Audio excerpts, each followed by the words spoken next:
இதுதான் திமுகவுடைய ஸ்ட்ராட்டஜி, புரியுதுங்களா? இவங்க செய்யாத விஷயத்தை மறைக்கிறதுக்காக எதிர்க்கட்சிகள் களத்துக்கே வரல, மக்களை சந்திக்கல. சம்மர் வந்தாச்சு. What's your plan for this holiday? எங்க கிட்ட விட்டுருங்க, நாங்க பாத்துக்கிறோம். VGT Holidays. GT Holidays, South India's #1 travel brand. One Health Super Speciality Hospital, GST Road, Vandalore. புதிய கிளாம்பாக்கம் பேருந்து நிலையத்தின் எதிரில். தொடர்புக்கு 0944502558. உங்க ஹெல்த்துக்கு ஒன் ஹெல்த் இருக்கு. மொத்தமாவே ஒரு 11 மணி நேரம் தான் வந்து விஜய் அவர்கள் மக்கள் கிட்ட வந்து பேசியிருக்காரு களத்துல. இதுக்கப்புறம் நான் பிரஸ்ஸையும் பார்க்க மாட்டேன், அடுத்து வந்துட்டு நான் அப்பப்போ வந்து வெளியே வந்து பேசிட்டு போவேன்னு சொல்ற ஒருத்தர் திமுக ஓட்டை எப்படி உடைக்க முடியும்? நீங்கள் வந்து எதிர்க்கட்சியாக இருக்கக்கூடிய எங்களை கேட்குறீங்க, திரு சீமான் அவர்களை கேட்குறீங்கல்ல. முதலமைச்சர் வந்து கடந்த 4 வருஷத்தில் எத்தனை தொகுதிகளுக்கு போயிருக்கிறாரு, எத்தனை தொகுதிகளில் போய் மக்களை சந்திச்சிருக்கிறாரு, எந்த தொகுதிக்கு அவர் போயிருக்கிறாரு? சரி, அவரை விடுங்க, துணை முதலமைச்சர் போயிருக்காரா? எது கேட்டாலும் ஜூலை மாதத்துக்கு அப்புறம் நீங்கள் பாருங்கன்றீங்க. இந்த பிளான்ஸ் எல்லாத்தையுமே நாங்கள் வெளியில் சொல்லணும், முதல்லயே நாங்கள் கொடுத்துடணும் அப்படின்னு எதிர்பார்த்தீங்கன்னா அது நடக்காது. பயப்படுறீங்களா? பயங்கரமான ஒரு கூட்டணி திமுகவில் இருக்கு, பயங்கரமான ஒரு கூட்டணி அதிமுகவில் இருக்குன்னா மகிழ் தொண்டர்கள் இருக்கிறாங்க. இத்தனை ஆண்டு காலம் உண்மையிலே சொல்றாங்க, அந்த அடிமட்ட தொண்டர்களே வந்து இந்த கூட்டணியை விரும்பல. அப்படிப்பட்ட கூட்டணி வந்து எப்படி ஜெயிக்கும் நீங்க நம்புறீங்க? தமிழக வெற்றி கழகம் தனிச்சு நின்று 214 தொகுதியும் ஜெயிச்சிரும் நீங்க எல்லாருமே டோட்டலா வந்து விஜய் உட்பட எல்லாருமே நீங்க சொல்லும் போது ஓவர் கான்பிடண்டா தெரியலையா?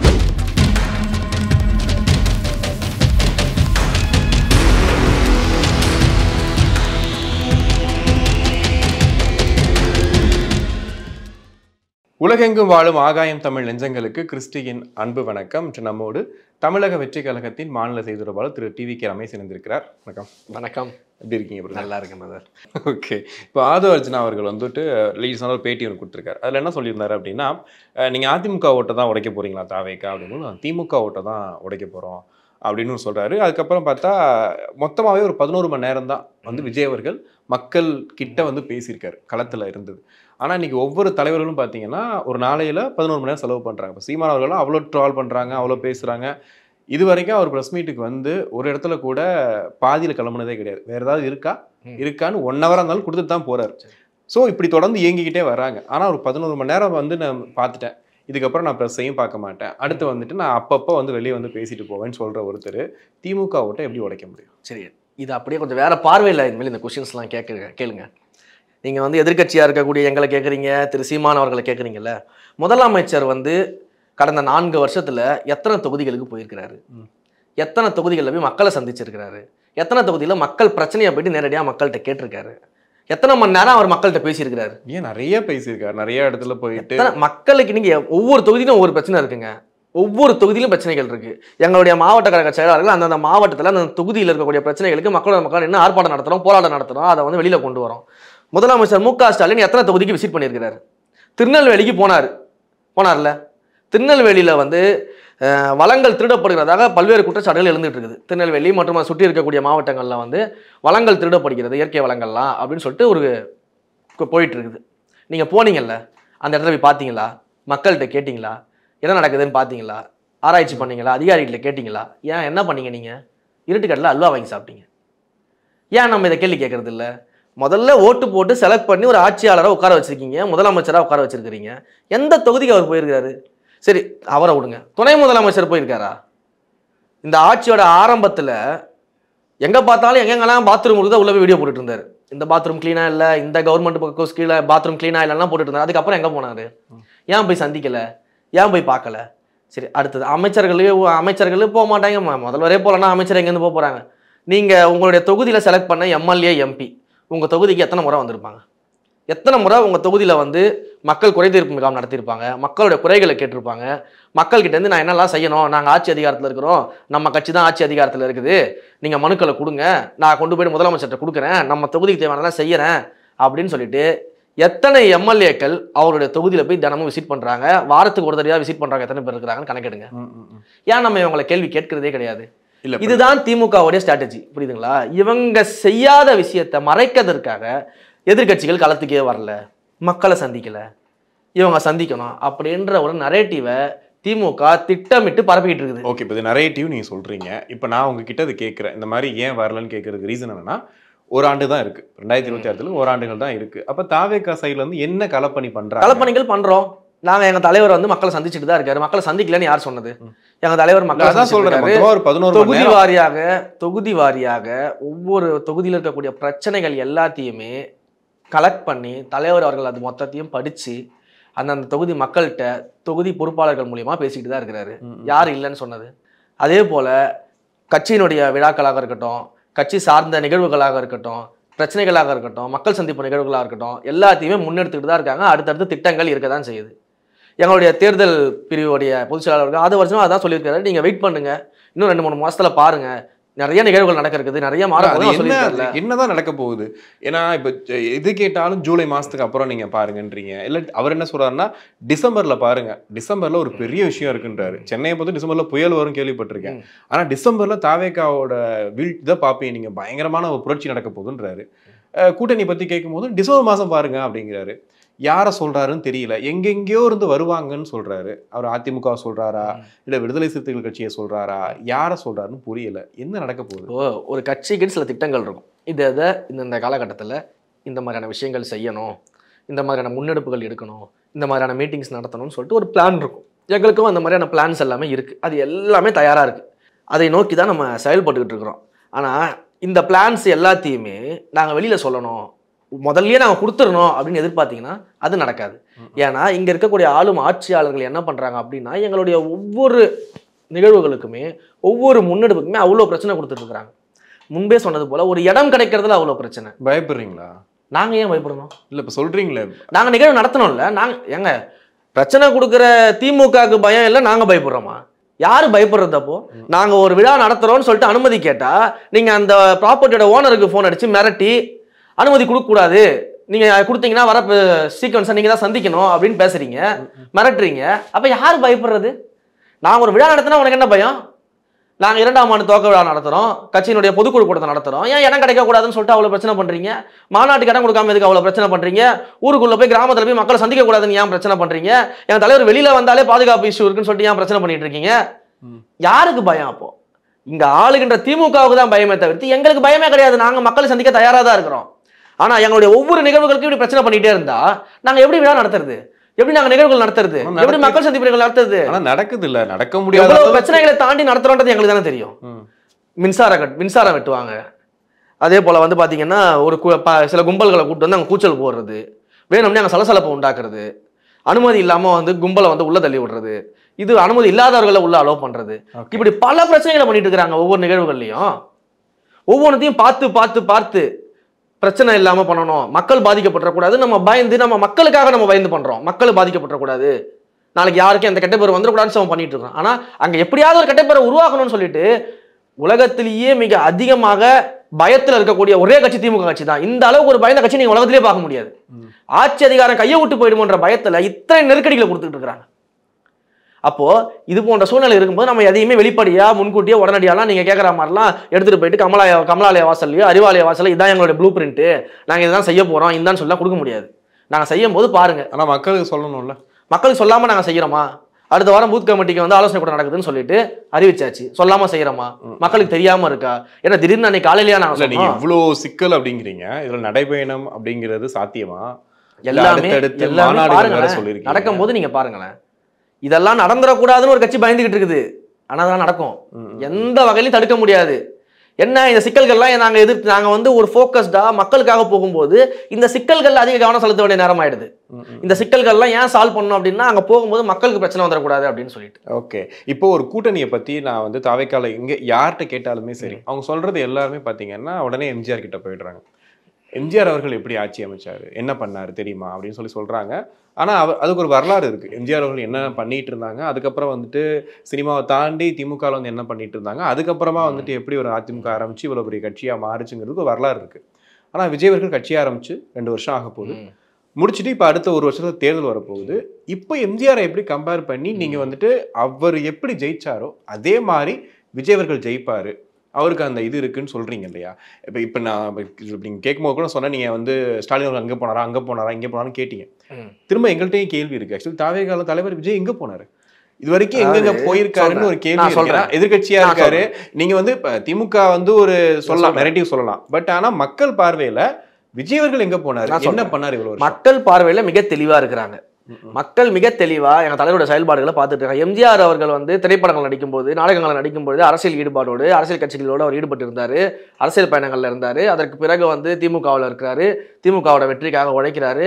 அதற்கு பிறகு வந்து தனி கட்சி ஆரம்பிக்கிறாரு. தனி கட்சி ஆரம்பிச்சு தன்னுடைய ரசிகர்கள் எல்லாருமே தோழர்களாக மாற்றி அவர் வந்து ஒரு ஆட்சி அமைக்கிறாரு.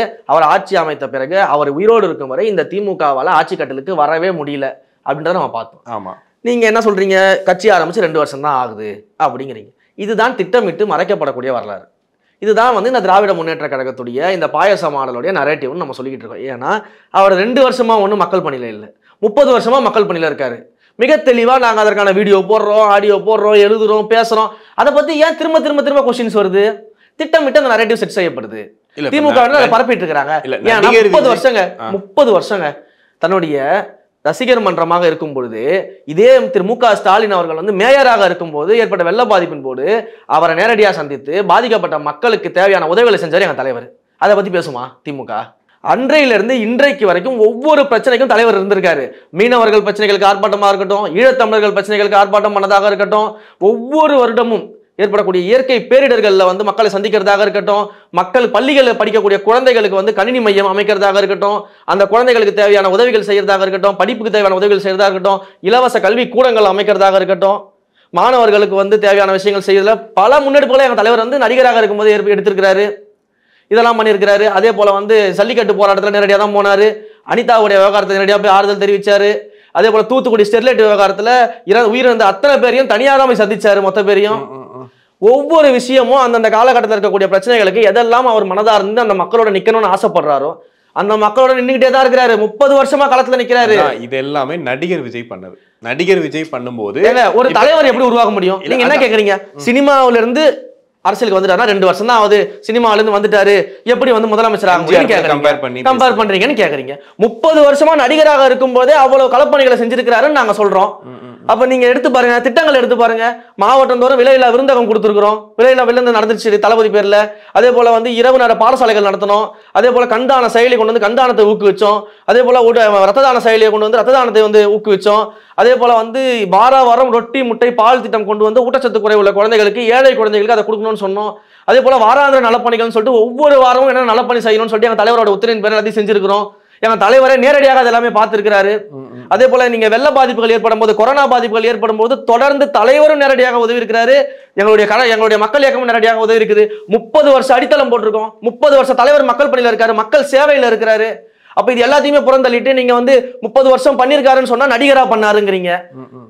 இப்ப என்ன சொல்றீங்க? 30 வருஷம் பண்ணிருக்காருன்னு சொன்னா நடிகரா பண்றாருன்றீங்க. இல்ல இதுக்கு முன்னாடி என்ன கேள்வி கேக்குறீங்க? 2 வருஷம் தான் கட்சி ஆகுது, எம்ஜிஆர் அதுக்கு முன்னாடியே மக்கள் பணியில இருந்தாருன்றீங்க. அதற்காக நாங்க சொல்றோம் 30 வருஷம் மக்கள் பணியில இருந்திருக்காருன்னு சொல்றோம். இப்படி சொன்னா அப்படி சொன்னா இப்படின்னா அப்புறம் எப்படி நாங்க பண்ண முடியும்? இல்ல இப்ப நடிகர் விஜய் கிட்ட இந்த கேள்வி கேட்க போறது கிடையாது. இப்ப வேங்க வயலுக்கு ஏன் வந்து போடலாம் கேட்க மாட்டோம். ஒரு நடிகர்னா அது அவருடைய ப்ரொஃபஷனுங்க. ஆனா இப்ப ஒரு நடிகர்ன்றது ப்ரொஃபஷனுங்க, அது அவருடைய தொழிலுங்க. அதை தொழில் என்ன, அவர் சினிமாவுக்கு மட்டும் தான் உதவி செஞ்சுட்டு இருந்தாரா, இல்ல சினிமா நடிகர்களுக்கு மட்டும் தான் உதவி செஞ்சாரா? உதவிகள் யாரை வச்சு செஞ்சாரு? எதுக்காக வந்து நடிகரா இருந்தாருன்னா ரசிகர் மன்றத்தை எதுக்கு நற்பணி இயக்கம்னு சொல்லி மாத்துறாங்க? நற்பணி இயக்கம்னா என்னது? மக்கள் நற்பணி இயக்கம் தானே மாத்திரம். ரசிகர் மன்றமாவே வச்சிருந்தாரு அவரு? ஒரு நடிகர் தான் ரசிகர் மன்றம் மட்டும் தானே வச்சிருக்கணும். எதுக்கு நற்பணி இயக்கமா மாத்தினாரு? எதற்கு அதை மக்கள் இயக்கமா மாத்தினாரு? அப்போ மக்களுக்கு சேவை செய்யக்கூடிய தலைவனாக தன்னைத்தானே தகவமைச்சுக்கிட்டு இருக்காருல்ல அவரு. ஒரு நடிகராக நடிக்கும் பொழுது, ஒரு ப்ரொஃபஷனல் நடிகராக இருந்தா கூட தன்னை ஒரு தலைவராக, ஒரு மக்கள் சேவகராக அவர் தகவமைச்சுட்டு தானே வந்திருக்கிறார் 30 ஆண்டு காலமாக. அதன் தொடர்ச்சியா தான் நம்ம கட்சின்ற பரிணாம வளர்ச்சிக்கு வரோம். அப்ப எல்லாத்தையும் சேர்த்து தானே நம்ம வரலாறா பார்க்கணும். அதனால நடிகர் தனியா இது தனியா பிரிச்சு பார்க்க முடியும். அது அவருடைய ப்ரொஃபஷனல் தான். நீங்க எம்ஜிஆர் கூட கம்பேர் பண்ணிட்டே இருக்கீங்க. ஆமா, 30 வருஷம் நாங்க களத்துல நின்று இருக்கோம். 30 வருஷம் நாங்க களத்துல நின்று இருக்கோம். மக்கள் இயக்கம் நற்பணி இயக்கமாக 30 வருஷம் களத்துல நின்று மக்களுக்கு உதவி செஞ்சிருக்கோம். அது வாக்குகளா மாறும் நம்புறீங்களா? மாறி இருக்கு. ஊரக உள்ளாட்சி தேர்தலில் ஏற்கனவே சொன்னது போல 120க்கும் மேற்பட்ட இடங்கள்ல தலைவரோட புகைப்படத்தை மட்டுமே காட்டி ஜெயிச்சிருக்காங்க. நீங்க சொல்லக்கூடிய மற்ற கட்சிகள்லாம் அன்னைக்கு கேள்வி கேட்டாங்க, இவங்க எப்படி ஜெயிச்சாங்க? 300 ஓட்டுல ஜெயிச்சிட்டாங்க, 200 ஓட்டுல ஜெயிச்சிட்டாங்க, சின்ன சின்ன இடத்துல ஜெயிச்சிருக்காங்க. அந்த சின்ன இடத்துல ஜெயிக்கிறதுக்கு எவ்வளவு கஷ்டப்படணும் தெரியும்ல? அந்த மக்களோட நம்பிக்கையை பெறணும் தெரியல. 300 ஓட்டு உங்களுக்கு சாதாரணமா போச்சா? 400 ஓட்டு உங்களுக்கு சாதாரணமா போச்சா? அப்ப அந்த நம்பிக்கையை மக்களுக்கு கொடுக்காம அந்த தலைவர் போய் நேரடியா பிரச்சாரம் பண்ணாம அவருடைய முகத்தை மட்டுமே வச்சு ஜெயிக்க முடியும். அப்ப தலைவர் சொன்னது பேர்ல அந்த நிர்வாகிகள், அங்க இருக்கக்கூடிய மக்கள் இயக்க தோழர்கள் வந்து உடைச்சதுனால தான் ஜெயிச்சிருக்காங்க. அப்ப களப்பணிகள் செஞ்சிருக்கணும் தானே அர்த்தம். அப்புறம் எப்படி செய்யவே இல்லைன்னு சொல்ல முடியும்? இதுதான் அடித்தளம், இதுதான் பேஸ். ஆரம்பத்துல இருந்தே ஒரு ரசிகரை வந்து ரசிகரா மட்டுமே வச்சிருந்து அரசியல் கட்சி மாத்தினா பரவாயில்ல. நீங்க சொல்ற கேள்வி நியாயம். ரசிகராக இருக்கவன மக்கள் சேவை செய்ய வச்சிருக்கிறாரு. தொடர்ந்து மக்கள் பணியில ஈடுபட வச்சிருக்கிறாரு. அவங்க அத்தனை ஆண்டு காலமா மக்கள் பணி செஞ்சிருக்கிறாங்க, இன்றைக்கும் மக்கள் பணி செஞ்சுக்கிட்டு இருக்கிறாங்க. அப்போ ஒரு அரசியல் கட்சியா மாத்ததுக்கு அப்புறம் போராட்டங்களா மாத்துறோம், ஆர்ப்பாட்டங்களா மாத்துறோம், மக்களுக்கான போராட்டங்களை முன்னெடுக்கிறோம், தலைவர் சட்ட ரீதியாக முன்னெடுக்கிறார், ஒரு அரசியல் கட்சியா பரிணாம வளர்ச்சி அடைஞ்சிருக்கிறோம். இது ஒரு லாங் டேர்ம் ப்ராசஸா பண்ணிட்டு இருந்திருக்கோம். ஏதோ 2 வருஷம் முன்னாடி ஆரம்பிச்சு இப்ப வந்தவங்க கிடையாதுங்க. 30 வருஷமா களத்துல நிக்கிறோம். எல்லா கட்சி ஆட்சியில் இருக்கும்போது நாங்கள் களத்துல உதவி செஞ்சுட்டு தான் இருந்திருக்கோம். ஓகே, இப்போ நான் அதை ஏத்துக்கிறேன். ஆனா இப்போ நிறைவா ஒரு பக்கம் நான் ஃபர்ஸ்ட் கேட்ட கேள்விதான், ஏடிஎம்கே ஒரு பயங்கரமான ஒரு கூட்டணியில் இருக்காங்க, இன்னொரு பக்கம் டிஎம்கே ஒரு பயங்கர கூட்டணியில் இருக்காங்க. இப்போ நாம் தமிழர் கட்சியோட டிவிகே சேருமா அப்படிங்கிறது ஒரு பெரிய கேள்வி. ஏன்னா அவரும் சீமான் அவர்களும் சொல்லிட்டு இருக்காரு, தம்பி வந்தால் அப்படின்ற வார்த்தையும் சொல்றாப்புல. ஸோ அது சேருமா அப்படிங்கிறது ஒரு கேள்வி. அப்படியே சேராம போனா கூட தமிழக வெற்றி கழகம் தனிச்சு நின்று 214 தொகுதியும் ஜெயிச்சிரும்னு நீங்க எல்லாருமே டோட்டலா விஜய் உட்பட எல்லாருமே நீங்க சொல்லும் போது ஒரு ஓவர் கான்ஃபிடண்டா தெரியலையா? ஏன்னா இத்தனை ஆண்டுகள் நீங்க சொன்ன மாதிரி இத்தனை ஆண்டுகள் கட்சி இருக்கு, அதோட உயிர் தொண்டர்கள் இருக்காங்க, அதிமுக வாக்கு சதவீதம் இருக்கு, திமுக வாக்கு சதவீதம் இருக்கு, இத்தனை பேரையும் மீறி இப்ப ஒரு கட்சி டக்குன்னு ஜெயிச்சிட முடியுமா? ஒரு ஓவர் கான்ஃபிடன்ட் இல்லை சொல்லும் பொழுது பயங்கரமான ஒரு கூட்டணி திமுகவில் இருக்கு, பயங்கரமான ஒரு கூட்டணி அதிமுகவில் இருக்குன்னா மக்கள் இதை உண்மையிலேயே மக்கள் எடுத்து பாக்குறாங்க. அவன் கருப்பா பயங்கரமா இருப்பான், இவன் பயங்கர கருப்பா இருப்பான், 2 பேரையும் நம்பாத அப்படின்னு மக்கள் பாத்துட்டு இருக்கிறாங்க. ஒண்ணு ஏன் சொல்றேன்னா கிட்டத்தட்ட வரலாறு 75 ஆண்டுகள் வரலாறு இருக்கு, வரலாறு புரியுது. இன்னைக்கு மக்களுடைய மனநிலை அப்படிதான் இருக்குது, இப்படிதான் மக்கள் பாத்துக்கிட்டு இருக்கிறாங்க. அதுக்காக தான் சொன்னேன். இன்னொன்னு உயிர் தொண்டர்கள் இருக்கிறாங்க இத்தனை ஆண்டு காலம். உண்மையிலேயே சொல்றாங்க, இந்த உயிர் தொண்டர்களை நாங்களும் களத்தை சந்திச்சுட்டு தான் இருக்கோம். நாங்கள் அதிமுகவினரோட பழகுறோம், திமுகவினரும் பழகுறாங்க. உயிர் தொண்டர்களே இந்த கட்சியின் மேலே அவ்வளோ அதிருப்தியில் இருக்கிறாங்க. இந்த அதிமுக பாஜக கூட்டணியில் உண்மையிலேயே கீழ்மட்டத்தில் இருக்கக்கூடிய தொண்டர்கள், அண்ணன் ஜெயக்குமார் மாதிரியான தொண்டர்கள், அமைச்சர் ஜெயக்குமார் இருந்தார்ல, அவரை மாதிரியான தொண்டர்கள் ரொம்ப மன வருத்தத்தில் இருக்கிறாங்க. ஏன்னா அவரே பாவம் சொல்லியிருக்காரு, என் தொகுதியில் நான் தோத்ததுக்கு காரணமே பாஜக தான் அப்படிங்கிறார். அந்த அளவுக்கு அந்த அடிமட்ட தொண்டர்களே இந்த கூட்டணியை விரும்பலை. அப்படிப்பட்ட கூட்டணி எப்படி ஜெயிக்கும் நீங்க நம்புறீங்க? ஒரு கேடஸ்கே அந்த உற்சாகம் இல்ல, அந்த நம்பிக்கை இல்ல. கலை யதார்த்தமா தானே, கலை யதார்த்தத்தை அண்ணன் ஜெயக்குமார் தான் சொல்றாருல்ல, பாஜகவில் தான் நான் தோத்தேன், என் தொகுதியில நான் தோக்கக்கூடிய வாய்ப்பே கிடையாதுங்கிறாரு. ஒரு மூத்த அரசியல்வாதியா இருக்கக்கூடியவர், அதுவும் அதிமுகவோட மூத்த தலைவர்ல ஒருத்தர், அவரே சொல்லும் பொழுது அப்ப கலை யதார்த்தம் புரியலையா உங்களுக்கு? திமுக பலம், திமுகவுடைய பலம் எங்க இருக்கு? திமுகவுடைய பலம் என்ன சொல்லுங்க? திமுக ஒரு பலமும் கிடையாது. திமுகவுடைய ஒரே பலம் கூட்டணி தான். அந்த கூட்டணி கட்சிகளே இன்னைக்கு திமுக எதிரான மனநிலை தான் இருக்கிறாங்க. இன்றைக்கு கம்யூனிஸ்ட் கட்சிகள் திமுக எதிர்த்து கேள்வி கேட்குது. அண்ணன் திருமாவளவன் அவர்கள் கேள்வி கேட்க முடியலனா கூட மனதளவில் அவர் திமுகவுக்கு எதிரான மனநிலை தான் இருக்கிறாரு. ஏன்னா அவங்க கட்சியோட செயல்பாடு திமுக முடக்கிட்டு இருக்கு. அண்ணன் திருமாவளவன் அவர்கள் எங்கேயாவது ஒரு இடத்துல எங்க தலைவரை வாழ்த்தி பேசிட்டாருன்னு வச்சுக்கோங்களேன், அடுத்த நாள் எங்கேயாவது ஒரு ஊர்ல விடுதலை சிறுத்தையோட கட்சி கொடியை தூக்கிடுவானுங்க, நடவிட மாட்டாங்க. ஆளுங்கட்சி எம்எல்ஏ இருக்காங்கல்ல விசிகால, அந்த விசிகாவோட எம்எல்ஏக்களுடைய தொகுதியில் நடக்கக்கூடிய அரசு விழாவுக்கு அவங்களுக்கு அழைப்பு கிடையாது, அவங்களுடைய பேர் போட மாட்டாங்க, போட்டோ போட மாட்டாங்க. அந்த அளவுக்கு அவங்களே அதிருப்தியில தான் இருக்கிறாங்க, வேற வழி இல்லாம நின்றுகிட்டு இருக்கிறாங்க. அதே போல நீங்க மத்த கட்சிகள் எடுத்துக்கோங்க, வேல்முருகன் அவர்கள் எடுத்துக்கோங்க, சட்டமன்றத்திலே சொல்றாரு யாரும் மதிக்க மாட்டாங்க, அவமானப்படுத்துறாங்க, திட்டங்கள் கொடுக்க மாட்டாங்கன்னு சொல்லிட்டு அவர் வெளிப்படையா பேசுறாரு. சரி, இதெல்லாம் விட்டுருவோம், கூட்டணி கட்சிகளை விட்டுருங்க. ஆளும் கட்சியுடைய அமைச்சர், இன்றைக்கு இருக்கக்கூடிய அமைச்சர் அண்ணன் பழனிவேல் தியாகராஜன் அவர்கள் எல்லாருக்கும் தெரியும். சட்டமன்றத்தில் நேற்று பேசுறாரு, பாவம், என்னுடைய துறையை பொறுத்த வரைக்கும் நிதியும் கிடையாது, எங்களுக்கு பவரும் கிடையாது, எதுவுமே இல்லாத எங்ககிட்ட கேட்காதீங்க அப்படின்னு அவரே சொல்றாரு. உடனே அண்ணன் சபாநாயகர் அப்போ அவர் சொல்றாரு, அமைதி அமைதி, இப்படிலாம் பேசாதீங்க, பாசிட்டிவா பேசுங்க. ஏதாவது இருந்தா தானே அவர் பாசிட்டிவா பேசுவாரு. அப்போ கூட்டணி கட்சிகளுக்கும் உங்க மேல நம்பிக்கை கிடையாது. உங்க கட்சியில இருக்கக்கூடிய உங்க கட்சி மூத்த தலைவர் அமைச்சராக இருக்கக்கூடிய அவர்களுக்குமே இவ்வளவு அதிருப்தி இருக்குது. அப்ப மக்கள் எவ்வளவு அதிருப்தியில இருப்பாங்க? இதை போய் நீங்க பயங்கரன்றீங்க. நான் சொன்னதுதான், இவன் கருப்பா பயங்கரமா இருப்பான், இவன் பயங்கர கருப்பா இருப்பான், 2 பேருமே வேணாம்னு மக்கள் முடிவு பண்ணிட்டாங்க. மக்கள் இந்த கருப்பு ஆடுகளை நம்புவதற்கான வேலையே இங்க கிடையாது. நான் இன்னொரு கேள்வியும் கேட்டேனே, நாம் தமிழர் கட்சியும் தனிச்சு தான் நிற்கிறாங்க, அது அவர்களுடைய விருப்பம். அவர்கள் களத்துல தொடர்ந்து தனிச்சு நின்றுட்டு இருக்காங்க. அண்ணன் சீமான் அவர்கள் தனிச்சு நிக்கிறோம்னு சொல்றாரு. வாழ்த்துக்கள், நிக்கட்டும், களத்துல சந்திப்போம், அவ்வளவுதான். இதுல என்ன இருக்குது? எங்களை பொறுத்த வரைக்கும் நாங்க மிக தெளிவா நீங்க சொன்னது போல இன்றைக்கும் ஒரே ஸ்டாண்ட்ல எல்லாரும் ஒருமித்த குரல்ல சொல்றோம். 234 தொகுதிகளிலும் தமிழக வெற்றி கழகம் தனித்தே நின்று ஜெயித்து ஆட்சி அமைக்கும். எங்களை நம்பி வந்தால், கூட்டணிக்கு வந்தால் அரவணைத்து ஆட்சி அதிகாரத்தில் பங்கு தரப்படும். இதுதான் எங்களுடைய ஸ்டாண்ட். ஓகே, பொறுத்து வந்து பார்ப்போம். உங்க நேரத்துக்கு நன்றி. சம்மர் வந்தாச்சு. What's you plan for this holiday? எங்க கிட்ட விட்டுருங்க, நாங்க பாத்துக்கிறோம். GT Holidays. GT Holidays, South India's #1 travel brand.